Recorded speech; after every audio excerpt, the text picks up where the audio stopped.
Esto es Sonido Cultura, el sonido de la cultura nacional.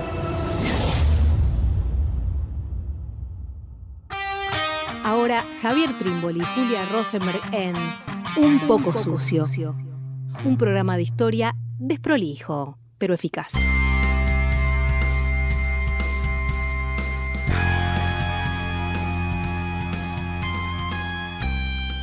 Bienvenidos, bienvenidas a esta nueva edición, este nuevo episodio de Un poco sucio, el programa de historia que realiza el Ministerio de Cultura de la Nación. Estamos con Javier Trímboli. ¿Cómo estás, Javi?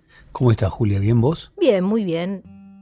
En este episodio vamos a hacer algo distinto. Si venimos hablando atados a distintas coyunturas, distintos personajes históricos, distintos materiales, en esta oportunidad vamos a hablar alrededor de un libro que acaba de salir, y en la segunda parte del programa vamos a hablar con su autor. El libro es En el barro de la historia, política y temporalidad en el discurso macrista. Su autor es Fabio Wasserman y la editorial es SB. Un libro que nos interesó pensar, darle vueltas. Nos vamos a explayar un poco más en la segunda parte de este episodio hablando con Fabio, pero nos interesaba arrancar en esta primera parte pensando un poco en nuestro vínculo con el pasado, con el futuro, nuestra temporalidad, nuestra forma en el presente de pensar la historia y también el presente y el futuro. Sí, para eso se nos ocurría que venía bien retomar una cita que usa Fabio Wasserman como epígrafe en uno de los primeros capítulos de su libro, que dice así: cada cultura es ante todo una determinada experiencia del tiempo, y no es posible una nueva cultura sin una modificación de esa experiencia.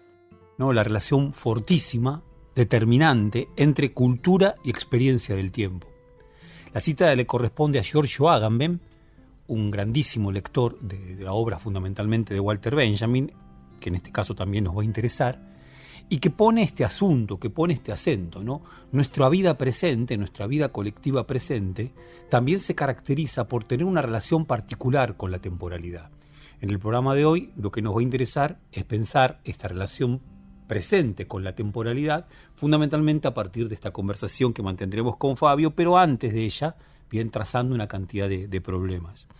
En el primer programa, si no me estoy equivocando, rondamos ya este asunto cuando pensamos la cuestión del final de la historia. Hoy podríamos decir, ya no se trata del final de la historia, sino que se trata del final de la historia, ¿no? Hay un crítico de arte llamado Hal Foster que en un texto muy temprano del año 2002-2003 plantea este problema, ¿no? El texto se llama Un funeral para un cadáver equivocado. El cadáver equivocado era ese cadáver que se había velado y era el de la historia, pero la historia no terminó. Bien, ahora, dice Hal Foster, no terminó, no volvió a estar presente con toda su potencia, como lo había estado durante el siglo XIX y el siglo XX. Más bien lo que se interrumpió es la idea de ese final. Murió el final de la historia. Entonces, por un lado esto, estamos en una coyuntura en donde ya el fin de la historia alcanzó, y nos ponemos contentos, su final, pero también en una coyuntura caracterizada, tomada, capturada por esta pandemia, que ya no es un acontecimiento breve, que ya tiene todos los rasgos de un acontecimiento largo que nos va a implicar por mucho tiempo y que, sumo, me niego a pensar que en sí misma esta pandemia no tenga una politicidad, bien, no tenga una politicidad y no revele una crisis mayúscula. Entonces creo que nos vamos a mover por acá, Julia. Sí, bien interesante esto que agregas de la pandemia, porque de alguna manera el encierro nos vuelve más consumidores de producciones a través de pantallas, ¿no? Y pensaba también en este final de la historia y final de la historia, digamos. Me parecía interesante también traer, más allá de que después vamos a estar hablando de otras citas y otros autores, pero me parece que algo de esto que estás planteando, Javi, en este primer momento, resuena a este libro que salió también hace 10 años, más o menos una cosa así, de este autor que se llama Simon Reynolds, ahí está. Bien. Que se llama Retromanías, ¿no? Y que es interesante porque de alguna manera también le está dando vueltas a esto, quizás por el otro lado, ¿no? Diciendo la gran cantidad de pasado que estamos consumiendo también produce algo sobre el presente. Quizás no como en el siglo XX, más bien diría al revés, produce un aplastamiento de ese presente, ¿no? Sí, el texto de Simon Reynolds, no leí, es un texto que vale realmente leerlo. El tema de Simon Reynolds es la música. Bien, hasta la década primera del siglo XX, la música y el rock permanentemente habían sido antenas hacia el futuro. Antenas que captaban sensibilidades que iban a venir y que se iban finalmente a constituir en el futuro. Lo fue con el primer rock y también lo fue con la rave, dice Simon Reynolds. Nuestra época es una época que parece no parar de citar al pasado y que no sabe cómo pensar algo propio del presente, menos aún del futuro, ¿no? No, es interesantísimo lo de Reynolds. A mí me interesaba, Julia, de manera muy clásica, comenzar esta conversación, aunque ya está iniciada, a partir de una cita del filósofo alemán Friedrich Nietzsche, ¿bien? De uno de sus primeros libros, 1874, una de sus consideraciones intempestivas, que tiene un nombre largo pero absolutamente revelador, sobre la utilidad y los inconvenientes de los estudios históricos para la vida. ¿Por qué decía lo de revelador? Nietzsche, que no gustaba nada de que se hablara de él como un filósofo y prefería incluso que se pensara en él como un médico, no está demasiado preocupado en la esencia de la historia, sino en la utilidad. Y la utilidad para la vida. Bien. En ese libro, muy extraño y que para historiadores y historiadoras debería ser fundamental, no siempre lo es, dice lo siguiente, insisto, de manera muy clásica. La palabra del pasado es siempre palabra del oráculo, lo estoy citando. No podréis entenderla si no sois los constructores del porvenir y los intérpretes del presente. Por supuesto, con esta segunda persona del plural, ¿no? El vosotros. Lo que me parece muy clásico y al mismo tiempo también me animo a decir, pegado a ese Nietzsche, muy bello, es esta forma de articular tan armoniosamente pasado, presente y futuro. Solamente aquel que construya el porvenir y que interprete el presente va a poder entender al pasado, ¿no? La impresión es que es algo como que va ligado, ¿no? De una mano a la otra. Lo diría ahora, discúlpame, con una cita de vuelta de Fabio Wasserman. Fabio Wasserman cita a José Carlos Mariátegui, este gran marxista peruano, lector de Nietzsche, también lector de Sarmiento. Y José Carlos Mariátegui en la década de los 20 dice así: quien no puede imaginar el futuro tampoco puede, por lo general, imaginar el pasado. De nuevo entonces, esta relación armoniosa entre futuro y pasado. Bien, aquel que está incapacitado para imaginar el futuro, para construirlo, no va a poder entender nada del pasado. Bien, lo digo de otra forma. La clase que lucha por el futuro es la clase que puede devenir en aquella que conoce el pasado. Sí, está buenísimo. Pensaba también, Nietzsche escribe esto, si no me equivoco, casi al empezar el siglo XX, fines del siglo XIX, ¿no?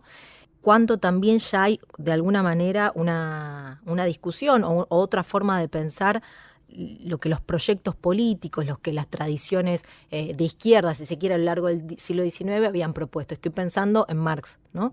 Tomadas por la Ilustración, de alguna manera.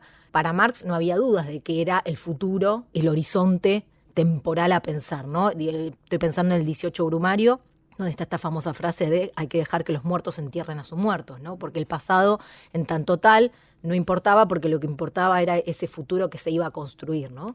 Como de alguna manera Nietzsche está discutiendo también con esa mirada de la Ilustración, si se quiere, en algún punto también hasta positivista, ¿no? De que lo que importa es aquello que está por delante, ¿no? De alguna manera me parece que Nietzsche en este libro también está pensando esa articulación con el pasado, también en discusión con esto, ¿no? Uh-huh.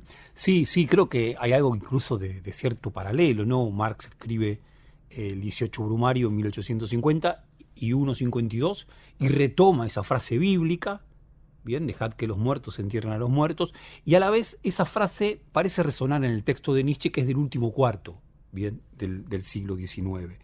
Yo diría así, ¿no? Y me gustaría plantearlo de esta forma. Si hay una relación necesaria entre comprensión del pasado, interpretación del presente y construcción del futuro, ¿bien?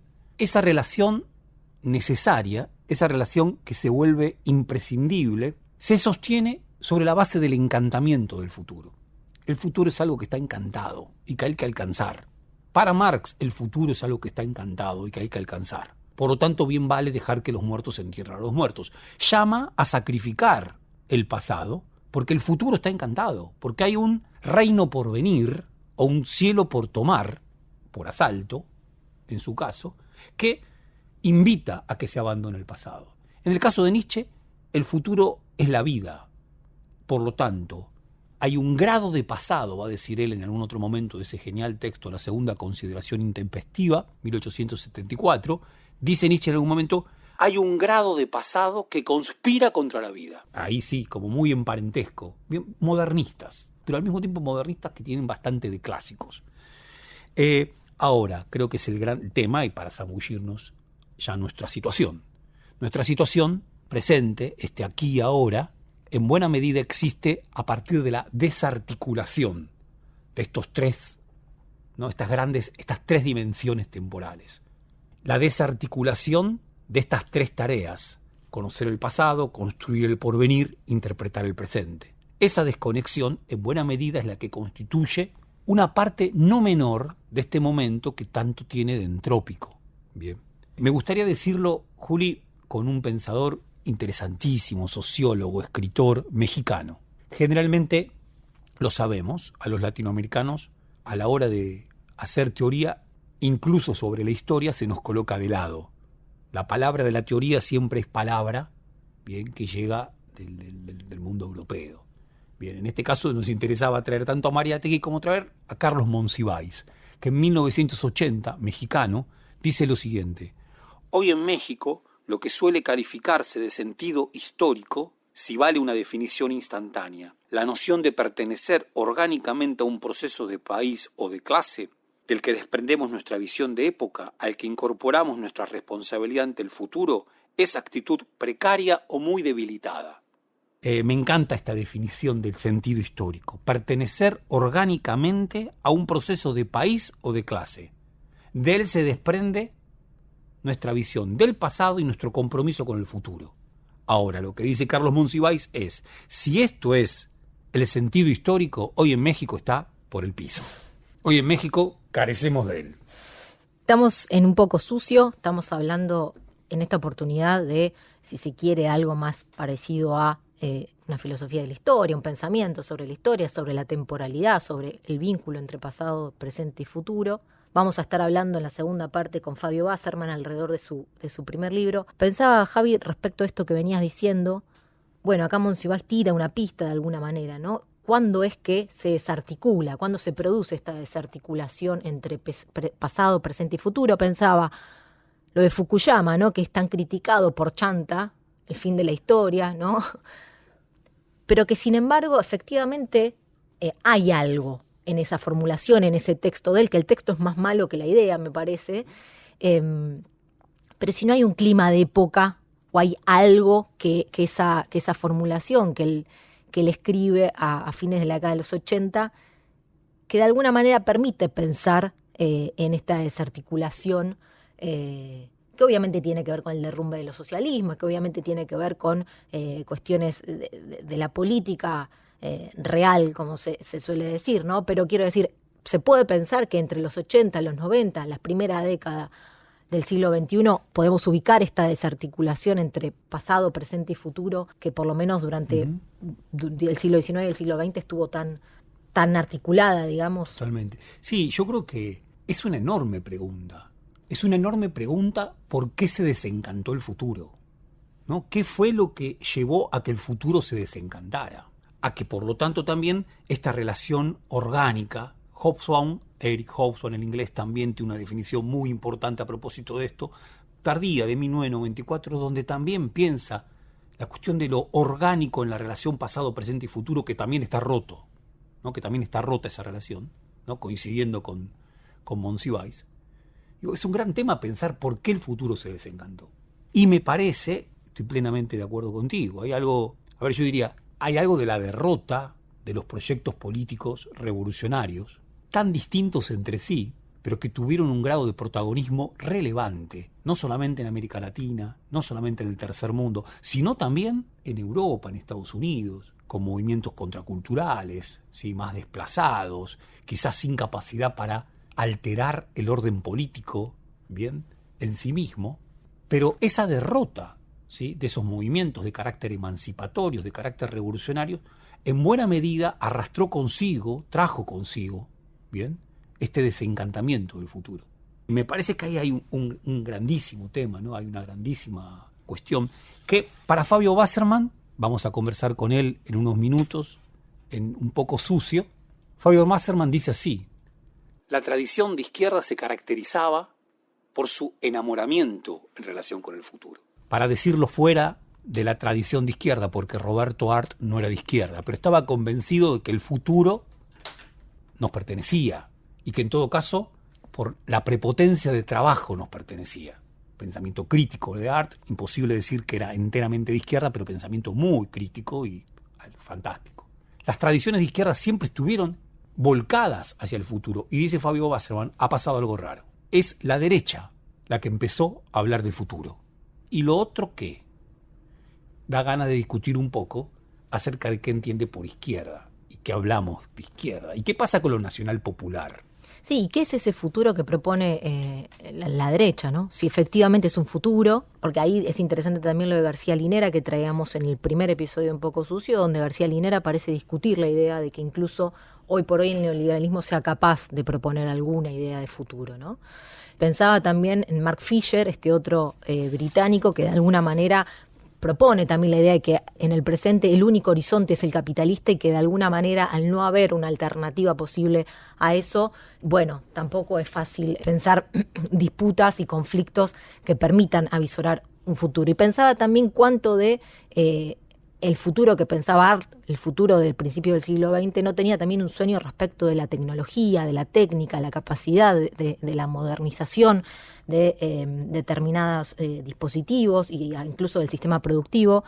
¿Cuánto de eso hoy en el siglo XXI nos muestra que el resultado de eso no es un futuro mejor para la humanidad, sino muy por el contrario? Estamos encerrados en nuestra casa por una pandemia producto de la sobreexplotación y un mal uso de la técnica, si se quiere, ¿no? Entonces pensaba cuánto también no hay una decepción de ese sueño que en algún momento hubo respecto de la técnica y la tecnología, ¿no?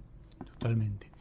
Me gustaría introducir, en verdad, un autor que ya mencionamos y que tanto tiene que ver con Un poco sucio, que es Walter Benjamin. Porque probablemente Walter Benjamin, que produjo su obra fundamental, ¿no?, entre la década de los 20 y 30, Walter Benjamin, también observando una derrota, la derrota de los movimientos revolucionarios que fundamentalmente sacudieron a Europa luego de la Primera Guerra Mundial, también teniendo ante sus ojos el triunfo del nazismo, por lo tanto contemplando también, observando y padeciendo una enorme derrota, como significó el triunfo del nazismo en Alemania en 1933, Walter Benjamin probablemente es uno de los primeros que piensa esta cuestión del desencantamiento, que lo lleva a que su famoso ángel de la historia, las llamadas tesis de filosofía de la historia, en vez de querer seguir volando hacia adelante, tenga ganas de detener su vuelo y lo único que quiera es mirar hacia atrás, hacia el pasado,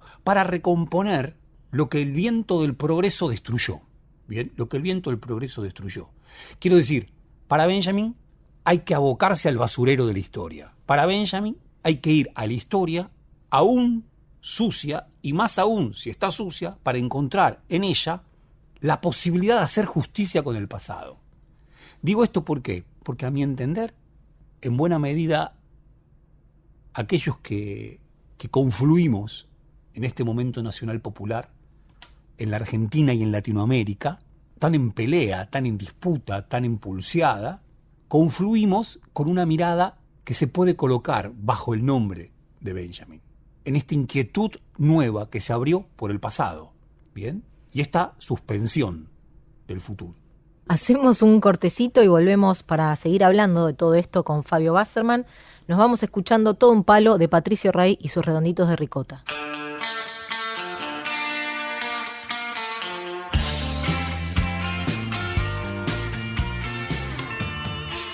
¿Quién dijo que la historia era exacta y formal? Javier Trímboli y Julia Rosenberg hacen Un poco sucio, un programa de historia tan desprolijo como eficaz. Seguimos en Un poco sucio, como veníamos anticipando. Estamos en comunicación con Fabio Wasserman, autor del libro En el barro de la historia, política y temporalidad en el discurso macrista, libro que acaba de salir. Fabio, ¿cómo estás? Hola, ¿qué tal? ¿Cómo estás, Julia? Bien, ¿vos? Muy bien, gracias. Bueno, queríamos conversar un poco acerca, primero que nos cuentes cómo fue la cocina, la idea del libro, cómo te surgió, cuánto tardaste en escribirlo, si te fue complicado. Vos sos un historiador que se dedica fundamentalmente a la primera mitad del siglo XIX y acá decidiste escribir algo en una temporalidad muy actual, que es todo un desafío siempre ese para los historiadores que se dedican a un periodo en particular. Bueno, contarnos un poco cómo te surgió esta idea y qué dificultades encontraste, qué desafíos encontraste en el camino. Bueno, sí, en realidad está muy bien la pregunta porque es un libro muy inusual para mí, y creo que no solo para mí, sino para en general los historiadores que no solemos escribir sobre el presente inmediato, por lo menos con análisis extensos, por ahí un artículo de opinión sobre alguna cuestión, pero no libros, ¿no?, sobre el presente. Bueno, eso tiene que ver, en realidad no fue un libro que yo me propuse, voy a hacer un libro sobre esto, es algo que se fue produciendo a partir de distintas intervenciones, por invitaciones en eventos académicos, con discusiones con grupos militantes, y con intervenciones mías en las redes sociales, en Twitter, en Facebook, en las que me interesaba la relación que había planteado el macrismo con el pasado y con el futuro. En principio, lo más llamativo era esa nueva concepción para lo que es la derecha, de orientarse decididamente hacia el futuro y plantear que el pasado había que dejarlo enterrado en el olvido, que es lo que más llamaba la atención del macrismo. Pero cuando me metí a indagar un poquito más estas cuestiones, lo que advertí es que en realidad es incomprensible el discurso del macrismo sin tener presente también sus representaciones del pasado, sus interpretaciones de la historia nacional, que son muy tradicionales, muy conservadoras. Entonces se fue armando el libro, después surgió la posibilidad de la editorial SB, que estaba sacando una nueva colección de libros de historia, que buscaban tener perspectivas muy distintas sobre qué es hacer historia, ¿no?, sobre qué objetos pueden ser considerados dignos de ser estudiados por la historia, por el discurso histórico, por el análisis histórico. Y bueno, a partir de eso el libro fue cobrando forma y bueno, acá está. Y me implicó, sí, trabajar de un modo distinto a como lo hago habitualmente, fundamentalmente porque bueno, el tipo de fuentes son distintas. Como señalé antes, utilizo mucho posteos de Facebook, tweets y demás, porque me parece que es donde circulan muchas ideas y representaciones hoy en día. Pero sobre todo el mayor problema para mí es que, bueno, con los historiadores en general, con las fuentes, el tema es, bueno, por ahí si encontramos alguna fuente más que nos dé una visión distinta sobre lo que estamos examinando, ¿no? Si en algún repositorio, en algún archivo, de pronto aparecen unos documentos que nos fuercen o que nos impulsen a revisar determinadas interpretaciones. El problema con el presente es que todo el tiempo aparece en esto, ¿no? Por ejemplo, me pasó en varias veces que presenté en eventos que llevaba cosas que se habían publicado el día anterior para analizar.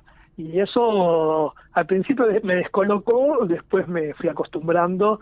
Y bueno, y también saber que esto tiene mucho más del análisis, no diría de provisorio, pero sí que saber que tiene esta limitación, ¿no? Que estoy metido en el mismo proceso que estoy analizando. Entonces ahí hay algo, digamos, del punto de vista analítico que es distinto a lo que los historiadores solemos hacer. Entonces ese es el mayor desafío, en el sentido de poder objetivar, ¿no?, lo que estoy examinando. Bien. Eso sería una cuestión importante. Pero hay una cosa más que me parece muy importante. También yo lo que analicé son discursos que tienen muy poco, en términos de intelectuales, tienen muy poco interés, ¿no? Tienen muy poca, como suele decirse, baja densidad intelectual. Pero yo lo que decidí, que me parece que es muy importante, es tomármelos en serio, porque me parecen que son el emergente de un estado de cosas de la sociedad, ¿no? Porque es muy fácil tomar alguna de estas cosas y decir, bueno, dice cosas sin sentido, irrelevantes, y sin embargo tienen sentido y son relevantes. Eso me parece también es otro de los desafíos que tuve. Sí, eso me parece, Fabio, cómo estás bien, que se destaca muchísimo en tu libro, ¿no? El hecho de trabajar con un archivo muy distinto, muy inusual, muy efímero, ¿no? Con todo lo contradictorio que tiene la palabra archivo con la palabra efímero, ¿no? Sí. Sí. Y también hay otro tema, que es que yo no es que me puse a revisar lo que se escribe en Twitter, en Facebook, como si yo no participara de eso. De hecho, traté que en el libro, sin que esto afectara la interpretación, puse un guiño en medio del libro, porque incluí un posteo mío de Facebook, diciendo, bueno, yo también participé de algún modo de esto, ¿no? Si bien el libro está escrito en exterioridad a lo que estoy analizando, soy absolutamente consciente de que esta exterioridad es un recurso para poder, objetivarlo y analizarlo, pero que no es algo que pasa por afuera. Y también tiene que ver con el tipo de objeto, que es que yo, o de tema o de problema que analizo. Hay una dimensión ético-política que puede estar en todas las investigaciones que hacemos los historiadores y las historiadoras, no es que hay que analizar el presente solamente para eso, pero que en este caso es muy evidente. Entonces, ahí cómo se conjuga todo eso fue un desafío importante. Hay algo que veníamos conversando con Julia porque nos interesa particularmente, entonces me animo a citar un pequeño fragmento de tu libro que dice así: en suma, y para decirlo en pocas palabras, la derecha le robó a la izquierda y ésta se dejó robar algo que durante casi dos siglos, había sido uno de sus principales atractivos, la posibilidad de imaginar nuevos horizontes para la vida social, es decir, el futuro. Me parece que hay una de las hipótesis fundamentales, de las ideas más fuertes de tu texto que gira por aquí, por lo tanto me gustaría que abundaras, pero también con este subrayado, ¿no? Vos acá, la palabra robar es muy contundente, sobre todo digo que es contundente porque implica una acción volitiva, ¿no? Hay algo de un sujeto que roba a otro y el otro que se deja robar. La cuestión del futuro. Quiero preguntarte entonces, ¿se puede entender esta lejanía o este distanciamiento inédito de la izquierda y tradiciones políticas aledañas respecto del futuro como un dejarse robar, o no se trata de un cancelamiento del futuro, no se trata de una suspensión de la imaginación posible sobre ese futuro? Bien, no se trata de una cuestión estructural o de una cuestión de carácter volitivo. Está muy bien la pregunta que haces y sí. En principio te digo, sí, tenés razón en la observación crítica, de que no es algo que simplemente depende de una voluntad, sino que hay esto obedece a fenómenos, que trascienden las decisiones de los actores individuales y colectivos. Y tiene que ver con un estado de cosas. Yo quizás estoy seguro que lo hice así, esto lo escribí así, esta es como la introducción del libro en la que me permití ser un poco más... esto que decía antes, de objetivar aún más, está más fuerte en el libro. En la introducción me permití ser un poco más subjetivo en las apreciaciones, y esta es una, ¿no? Y ahí lo que quise es señalar, quizás lo de robar, lo de robar apuntaba a algo que me parece que es interesante, es que me parece que no siempre quienes se identifican con la izquierda o con el progresismo o con el populismo son, del todo conscientes de que hay un problema acá. En realidad, yo que eso lo cuento en la introducción, todo esto también surgió a partir de una invitación que me hicieron un grupo de militantes en los que yo quería discutir esto, ¿no? En el ssentido de cómo la derecha se había apropiado del futuro, y no los convencía del todo. En realidad lo que no los convencía es que, desde el progresismo de izquierda, para ponerle un nombre así que identifique más o menos, o del kirchnerismo, se habían dejado apropiar, se había dejado robar esto, en el sentido de, como el futuro es horrible, lo mejor que podemos hacer es defender este estado de cosas actualmente existente, que no es genial, pero como el futuro va a ser peor, más vale arraigarse en posiciones que en ese sentido son conservadoras, porque buscan conservar instituciones, buscan conservar conquistas que no deberían ser transformadas. Entonces jugaba más por ese lado, pero efectivamente no depende solo de las voluntades, sino de situaciones, de relaciones de fuerza, de cambios en las concepciones y demás, ¿no? Sí. También en el siglo XIX y el siglo XX la izquierda, el socialismo, era el futuro porque no existía. O sea, ahora hay una experiencia en el siglo XX, hay muchas experiencias. Entonces ya no es solamente futuro, sino que las discusiones remiten a experiencias de pasados concretos, que entonces también hay un cambio en la temporalidad de cómo concebir lo que es la izquierda o las posiciones de izquierda. Entiendo acá una cosa importante, porque lo aclaro en el libro, pero por ahí acá en la conversación no. Yo acá distingo izquierda y derecha en el sentido de políticas que promueven la igualdad y políticas que consideran que la igualdad es imposible o es mala. Ahí sería la distinción entre izquierda y derecha, para no ponerlo necesariamente en términos de una ideología, ¿no? Y ahí me parece que sí, que quienes promueven la igualdad tienden a buscar conservar cosas, salvo, y hay excepciones, y ahí puse una nota al pie para aclararlo porque sé que es injusto. Por ejemplo, los feminismos o las feminismos o las feminismas han promovido transformaciones muy importantes y están orientadas hacia un futuro que es distinto. Pero si uno ve más los otros movimientos sociales o los partidos de izquierda o los partidos populistas, en general sus programas son conservemos lo que hay y a lo sumo vamos promoviendo pequeñas transformaciones que logren un mayor bienestar, una inclusión. No lo estoy desvalorizando esto, no desvalorizo para nada uno podría decir estas posiciones más reformistas o de pequeños cambios, porque efectivamente las relaciones de fuerza en América Latina evidencian que incluso un pequeño cambio puede promover conflictos muy importantes, ¿no? Pero me parece que está bueno traer a la discusión esta cuestión sobre cómo miran las distintas posiciones políticas hacia el pasado, hacia el futuro. Ahí me permito algo a propósito de tu libro, y realmente a mí me gusta mucho. Yo no leo Twitter, y me pareció interesantísimo que tu libro recogiera tanto de ahí y que al mismo tiempo se permitiera ser desprolijo, se permitiera tener aseveraciones a veces muy tajantes que se toman muy en serio mucho de lo que se dice o todo lo que se dice en Twitter y que al mismo tiempo dice la misma derecha en Twitter. Me parece eso interesantísimo, y que en esa desprolijidad que el libro se permite da mucha chance para que se piense. En un programa como el nuestro, que se llama Un poco sucio, donde hacemos un pequeño elogio de lo desprolijo, bien, como casi condición imprescindible para que haya pensamiento, tu libro interviene de manera bien interesante, ¿no? Sí. Retomando una entrevista que le hacen Javier y Roy Ora a Alperín en el 94, en el libro Pensar la Argentina, Alperín dice que algo así, lo voy a resumir mal, pero lo voy a resumir, dice algo así como: no hay discusiones sobre el pasado porque no las hay sobre el presente, ¿no? Hablando de una especie de consenso a la que habría llegado el menemismo para mediados de la década del 90. Sí. Y vos en tu libro planteás en un momento que el macrismo tuvo en un comienzo un intento de no tener una narración histórica, ¿no? En esto de poner animales en los billetes, bueno, en diferentes políticas que hicieron mucho Marcos Peña, ¿no? En Ilia, en este Hernán Iglesias Cecilia, que de alguna manera pretendían esto de que el pasado había que dejarlo atrás. Y sin embargo, en el libro propones que, a pesar de esta primera intención, el macrismo no pudo prescindir de un relato histórico, finalmente, ¿no?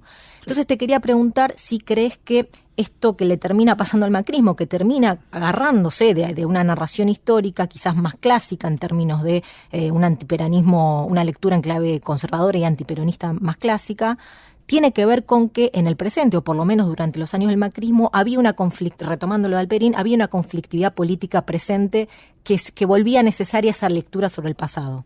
Sí.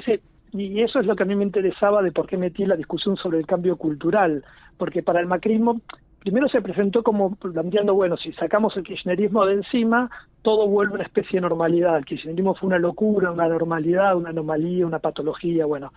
Pero en realidad esa era una parte, lo que está más profundo era que hay que transformar a la sociedad argentina, en el sentido de una transformación de sus instituciones, de sus valores, de sus normas, del sentido común, una disputa, una verdadera batalla cultural. El macrismo proponía eso, de ahí la idea de estos 70 años, no es algo que, si fuera simplemente el kirchnerismo, no, el eslogan 70 años no tendría sentido. Bueno, y buena parte de esa disputa estuvo dada a partir de la expresión de esas tradiciones igualitarias o esas instituciones que restos del estado de bienestar o imaginarios que hay en la sociedad. Por ejemplo, uno que es muy fuerte, está muy en discusión el último año y pico, sobre el tema de la educación, qué lugar ocupa la educación, y que implica la presencia de actores sociales, de actores gremiales, de actores políticos muy fuertes, con los cuales tienen que disputar. Entonces, frente a eso no puede desentenderse del pasado, no puede hacer que no existen, porque la existencia de todos estos actores son consecuencias de la historia argentina, no es algo que con un gesto de desdén se puede sacar de encima, ¿no? Entonces me parece que efectivamente ahí hay una conflictividad que de algún modo reorientó la agenda. Esto se puede ver en varios lugares. Yo puse para mí es un momento clave la reforma previsional, el intento de reforma previsional en diciembre del 2017. Me parece que ahí hubo un momento, ya haciendo una lectura más política, que no, en en donde algo se quebró en el macrismo. Por eso insistí, podría haber tomado otros episodios, pero ese me parece que fue muy significativo, porque acaban de ganar, y ganar por mucho, y sin embargo ahí algo pasó. Fabio, un gusto grande conversar con vos a propósito de En el barro de la historia, política y temporalidad en el discurso macrista, este libro que acabás de publicar por la editorial SB. Así que bueno, te mandamos un abrazo y seguramente conversaremos pronto nuevamente con vos. Un abrazo. Bueno, un abrazo y muchas gracias. Chau, chau, Fabio. Un poco sucio. Javier Trímboli y Julia Rosenberg en un programa de historia desprolijo. Me parece que fue bien interesante esta conversación con Fabio Wasserman. Y sin duda este es un tema, el de nuestra situación actual, presente y la temporalidad, que claro, atraviesa toda nuestra lectura del pasado. Está presente en cada uno de nuestros programas. Abordemos un tema o abordemos otro. La diferencia es que en este programa decidimos pensarlo de manera directa, ¿no? En estos minutos que tenemos y que siempre parece que nos quedan cortos. Me gustaba entonces traer algo que hace muy poquito planteaba en un podcast realizado desde el Centro Cultural Kirchner y Patria Mía, un intelectual, militante, venezolano, que fue ministro de Comunas y Movimientos Sociales de Venezuela y también fue ministro de Cultura de Venezuela, Reinaldo Iturriza. Reinaldo Iturriza dice que cuando triunfa Chávez en las elecciones de 1998 y empieza a llevar adelante sus primeras políticas, para él, joven y tantos otros jóvenes que estaban al margen de la sociedad, que estaban por fuera, que no contaban, que no tenían futuro, de repente el futuro se abrió. De repente el futuro se abrió. Y me parecía muy maravillosa la imagen, en buena medida también porque uno recordaba su año 2003, quizá también su 2001, y esa impresión de que había un futuro que estaba cancelado y que de repente se abre, ¿no? De repente se abre. Empezábamos con esa cita de Giorgio Agamben, ¿no?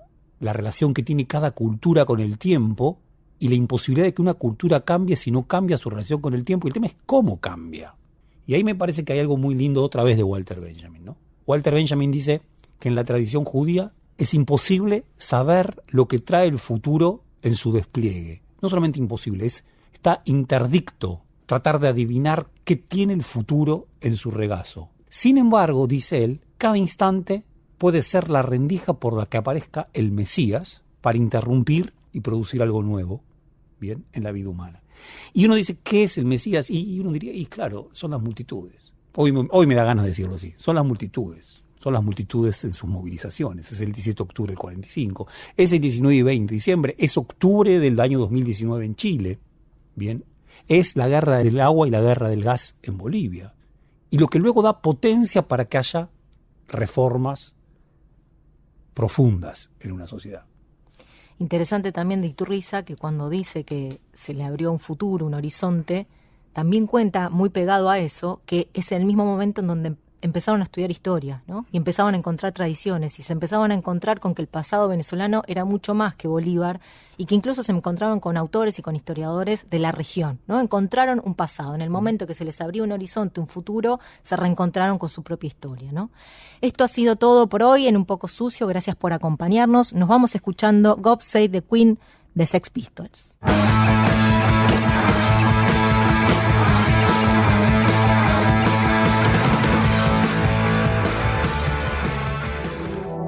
Fue una producción del Ministerio de Cultura.